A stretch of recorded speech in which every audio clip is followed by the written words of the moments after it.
అందరికీ నమస్తే అండి. తెలుగుదేశం పార్టీ రాజ్యసభ సభ్యుల ఎంపిక దాదాపుగా కొలిక్కి వచ్చింది. మొత్తం 4 రాజ్యసభ స్థానాలు ఖాళీ అయితే అందులో 1 జనసేన, 3 టీడీపీకి వచ్చాయి. సో జనసేన నుంచి లింగమనేని రమేష్ గారికి ఇచ్చారు. తెలుగుదేశం పార్టీ నుంచి భాష్యం రామకృష్ణ గారు కన్ఫర్మ్ అయ్యారు. అలాగే సానా సతీష్ గారు కన్ఫర్మ్ అయ్యారు.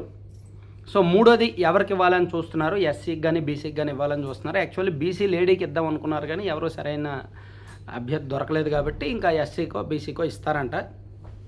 అది పక్కన పెడితే అసలు భాష్యం రామకృష్ణ గారికి కన్ఫర్మ్. ఇప్పుడు సానా సతీష్ గారు అంటే అందరికీ తెలుసు, లోకేష్ గారి టీము, లోకేష్ గారి ప్రతినిధి అండ్ అత్యంత కీలకమైన పొజిషన్లో ఉన్నారు. ఆల్మోస్ట్ పార్టీలో నెంబర్ 4, నెంబర్ 5 పొజిషన్లో ప్రస్తుతం ఆయనే ఉన్నారు ఒక రకంగా. సరే అది పక్కన పెడితే భాష్యం రామకృష్ణ గారు, ఈయన భాష్యం విద్యా సంస్థల అధినేత.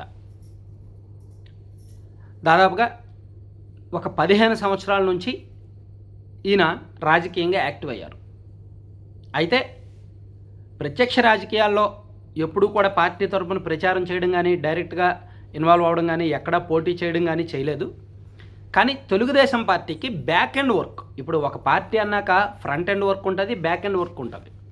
బ్యాక్ ఎండ్లో సర్వేలు చేయొచ్చు, తర్వాత ఫైనాన్షియల్ మ్యాటర్స్ ఉంటాయి, అభ్యర్థుల ఎంపికకి సంబంధించి ఒక కోర్ కమిటీ ఉంటుంది అండ్ కోఆర్డినేషన్ కమిటీ ఉంటుంది, ఇన్ఛార్జీలు ఉంటారు. బ్యాక్ ఎండ్లో చాలా టీం, ఫ్రంట్ ఎండ్లో గ్రౌండ్ లెవెల్లో పోటీ చేసే నాయకులు ఎంతమంది ఉంటారో, ఎంతమంది మనకు కనిపిస్తారో, బ్యాక్ ఎండ్లో ఉండే వాళ్ళు కూడా అంతేమంది ఉంటారు. సో అలా బ్యాక్ ఎండ్లో ఈయన చాలా కీలకంగా పనిచేసేవాళ్ళు. 2019 ఎన్నికలు, 2024 ఎన్నికలు, ఈవెన్ 2014 ఎన్నికల నుంచి కూడా 2014లో ఫైనాన్షియల్గా కొంత ఖర్చు పెట్టారు. పార్టీ ఏదో కొన్ని సీట్లు అప్పచెప్పింది, ఆ సీట్లలో అభ్యర్థులకు ఖర్చు పెట్టారు. అండ్ 19లో నిజానికి టికెట్ ఆశించారు, కానీ అప్పుడు అడ్జస్ట్మెంట్లో భాగంగా ఆయనకు టికెట్ ఇవ్వలేకపోయారు. కానీ అప్పుడు కూడా ఆయన ఒక 2-3 జిల్లాల్లో కొంతమంది అభ్యర్థులకు ఖర్చు పెట్టారు. 2024లో మాత్రం ఖచ్చితంగా ఆయన సీటు వస్తుందనే నమ్మారు. సీటు కోసం చాలా ప్రయత్నించారు. ఏలూరు పార్లమెంట్ అభ్యర్థిగా ఆయన పేరే చివరి వరకు పరిశీలించారు. కానీ అక్కడ అనూహ్యంగా బీసీ ఇవ్వాల్సి రావడంతో మహేష్ యాదవ్ గారికి ఇచ్చారు. లేదంటే భాష్యం రామకృష్ణ గారే పోటీ చేసేవారు, లేదా విజయవాడ కానీ గుంటూరు కానీ అయినా సరే రామకృష్ణ గారు పోటీ చేసేవాళ్ళే. కానీ చివరి నిమిషంలో అడ్జస్ట్మెంట్స్ సర్దుబాట్ల కారణంగా ఆయనకు రాలేదన్నమాట. కానీ ఆయన ఏదో అసంతృప్త పక్కకు వెళ్ళిపోలే, పార్టీకి పనిచేశారు. కొంతమంది అభ్యర్థులకు 2024 ఎన్నికల్లో కూడా ఖర్చు పెట్టారు ఫైనాన్షియల్గా.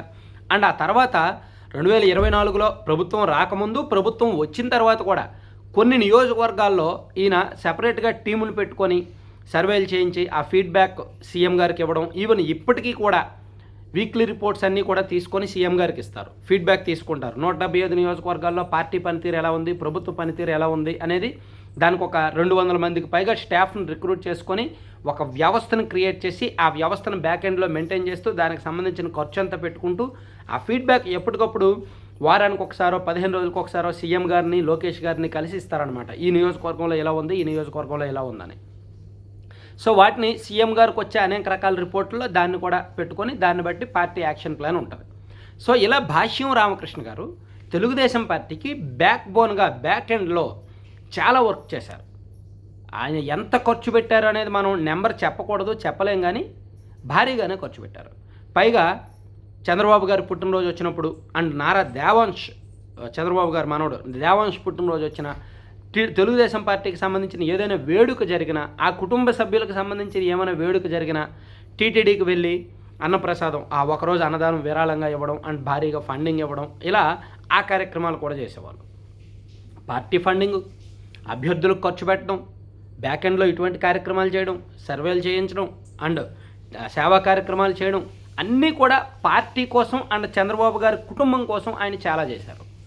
సో ఆయన పార్టీలో ఆయన విలువ అందరికీ తెలుసు, చాలామందికి తెలుసు. ఎమ్మెల్యే స్థాయిలో ఉన్న వాళ్ళకి, ఆ ప్రొఫైల్లో ఉన్న వాళ్ళకి తెలుసు. మేబీ సామాన్య కార్యకర్తకు తెలియకపోవచ్చేమో భాష్యం రామకృష్ణ గారు అంటే ఎవరు అని.